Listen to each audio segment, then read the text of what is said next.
क्या आपने कभी सुना है कि एक चोर खुद न्याय मांगने राजा के पास पहुंचे और उसी के कारण पूरा राज दरबार तमाशा बन जाए। नमस्कार दोस्तों, एक गरीब का अधूरा घर, एक लालची चोर और एक ऐसा राजा जिसे सही गलत का फर्क तक नहीं पता।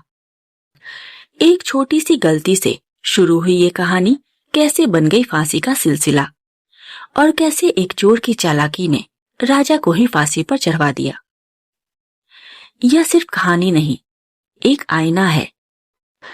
जहां मूर्ख सत्ता में हो वहां इंसाफ नहीं, तमाशा होता है। बहुत समय पहले एक गरीब आदमी का पुराना घर गिर गया और उसने एक नया घर बनाने का निश्चय किया। घर बन गया, केवल छत डालनी बाकी रह गई थी, पर उस गरीब के पास पैसों की कमी पड़ गई। उसने कारीगर से सरकंडे की छाजन बिछाकर उसके ऊपर मिट्टी डाल देने को कहा। गरीब अपने अधबने घर में रहने लगा।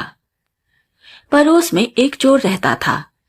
नया घर देखकर वह सोचने लगा, लगता है यह गरीब धनवान हो गया है, इसने नया घर बना लिया है।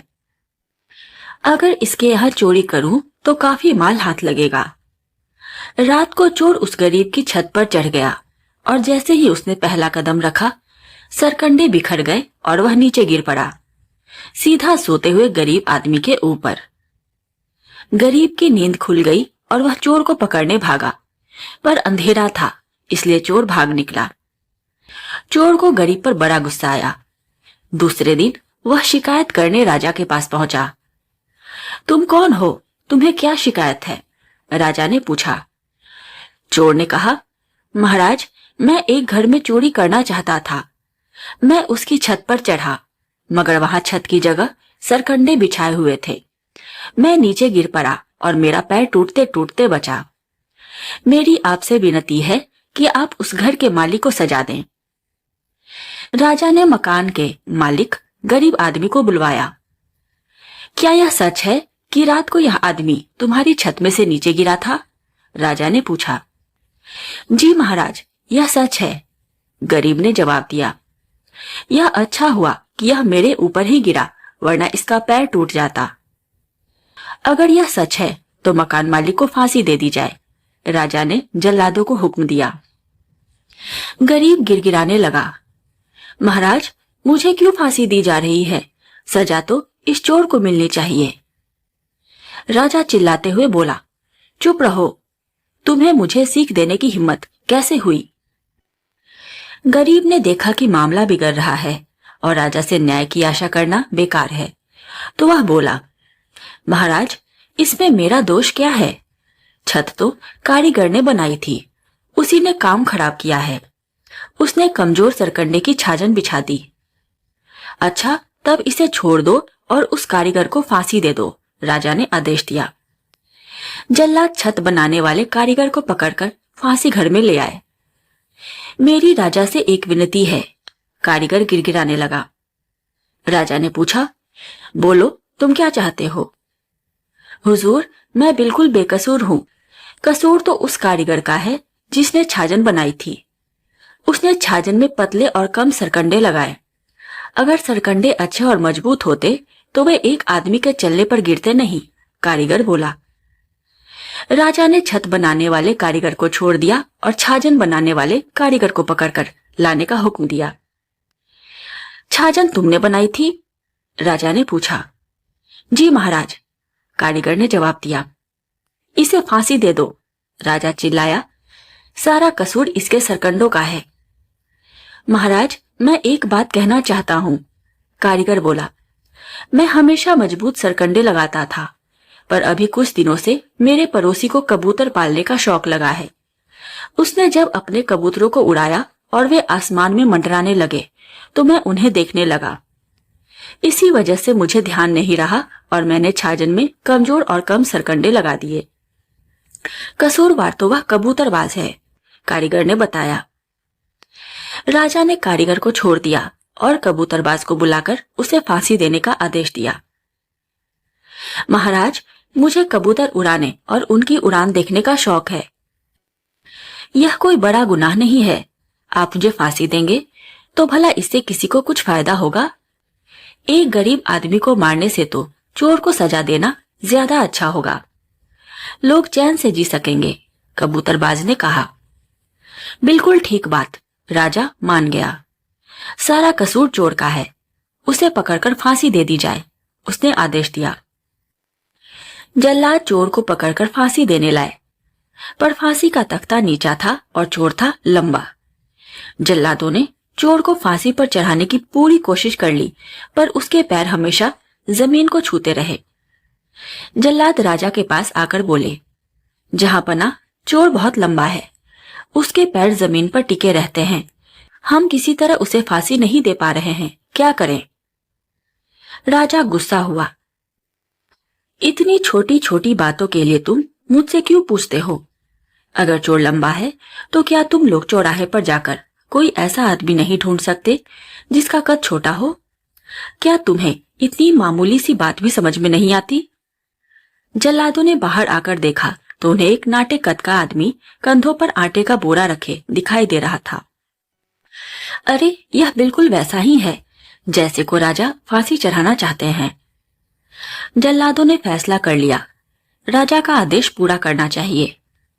वे नाटे कद के आदमी को पकड़कर फांसी के तख्ते पर ले आए। नाटे कद का आदमी गिड़गिड़ाने लगा, मेरा कसूर क्या है? आप मुझे किस लिए फांसी चढ़ाना चाहते हैं? उसी समय राजा भी फांसी का नजारा देखने के लिए आ गया। महाराज से मेरी एक विनती है, नाटा आदमी चिल्लाया। बोलो, क्या चाहते हो? राजा ने पूछा। नाटे आदमी ने कहा, महाराज, मैं एक गरीब आदमी हूँ। मैं शहर में बेचने के लिए पहाड़ों में सूखी टहनियां इकट्ठी करता हूँ और बोझ भी ढोता हूँ। इस तरह मैं अपने परिवार का पेट पालता हूँ। मेरा कसूर क्या है? आप क्यों मुझे फांसी पर चढ़ाना चाहते हैं? बेवकूफ, राजा कहने लगा, मुझे क्या मालूम तुम कसूरवार हो या नहीं। मुझे तो बस एक आदमी को फांसी पर लटकाना है। मैं चोर को फांसी देना चाहता था, पर उसका कद बहुत ऊंचा है और उसके पैर जमीन पर टिके रहते हैं, और तुम फांसी देने के लिए बिल्कुल ठीक कद के हो, नाटे हो। महाराज, अभागा आदमी गिड़गिड़ाने लगा, कसूरवार तो लंबा चोर है और आप बेचारे बेकसूर नाटे आदमी को सजा दे रहे हैं। कहाँ है इंसाफ? अगर चोर ज्यादा लंबा है तो फांसी के नीचे थोड़ी जमीन खोदने का आदेश दीजिए। राजा सोचता रहा, फिर बोला, बिल्कुल ठीक है, यह आदमी बिल्कुल ठीक कहता है। इसे छोड़ दो, चोर को फांसी पर लटका दो और उसके पैरों के नीचे गड्ढा खोद दो। जल्लाद फिर चोर को पकड़कर फांसी पर ले आए और उसके गले में फंदा डालकर उसके पैरों के नीचे गड्ढा खोदने लगे। जल्दी करो, नहीं तो देर हो जाएगी। मुझे फौरन फांसी दे दो, चोर ने जल्दी मचाई। तुम्हें मरने की ऐसी जल्दी क्यों हो रही है? राजा को आश्चर्य हुआ। महाराज, अभी अभी स्वर्ग के राजा मरे हैं। स्वर्ग के राजा ने मरने से पहले कहा था, जो मरकर सबसे पहले स्वर्ग में पहुंचे उसे राजा बना दिया जाए, इसलिए मैं जल्दी में हूं। अगर मुझे फौरन फांसी दे दी जाए तो मैं वहां पहुंचकर राजा बन जाऊंगा। अभी तक उनके तख्त पर कोई नहीं बैठा है। मुझे जल्दी से फांसी पर लटका दो, चोर फिर चिल्लाया। राजा को ईर्ष्या होने लगी। उसने सोचा, क्या स्वर्ग का राजा बनना मामूली बात है? मैं क्यों न वहां का तख्त संभाल लूं। उसने यह सोचकर जल्लादों को हुक्म दिया, चोर को छोड़ दो और मुझे फांसी पर लटका दो। राजा का आदेश सिर आंखों पर। जल्लादों ने चोर को छोड़ दिया और उसकी जगह मूर्ख राजा को फांसी दे दी। इस तरह प्रजा को मूर्ख राजा से मुक्ति मिल गई। तो दोस्तों, एक गरीब के अधूरे घर से शुरू हुई यह घटना आखिरकार एक मूर्ख राजा की मौत पर जाकर खत्म हुई। एक चोर की चालाकी, कारीगर की गलती, कबूतरबाज का शौक और राजा की जल्दबाजी, सबने मिलकर इस घटना को तमाशा बना दिया। लेकिन हंसी ठिठोले के बीच छिपा संदेश बहुत गहरा है।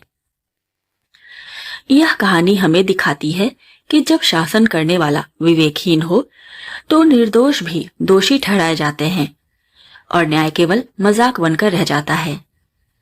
मगर यह भी उतना ही सच है कि झूठ और अन्याय का साम्राज्य लंबे समय तक टिक नहीं सकता। अंततः वही हुआ मूर्ख राजा अपने ही आदेश में फंसकर फांसी पर चढ़ गया और प्रजा को उसके अत्याचार से मुक्ति मिल गई। यही इस कथा की सीख है कि इंसाफ देर से ही सही पर आता जरूर है और सच्चाई की जीत निश्चित है। अगर आपको यह कथा पसंद आई हो तो वीडियो को लाइक कीजिए, अपने दोस्तों के साथ शेयर कीजिए और चैनल को सब्सक्राइब करना न भूलें। अगली बार फिर मिलेंगे एक और रोचक और प्रेरणादायक लोक कथा के साथ। तब तक मुस्कुराते रहिए और जुड़े रहिए हमारे साथ। धन्यवाद।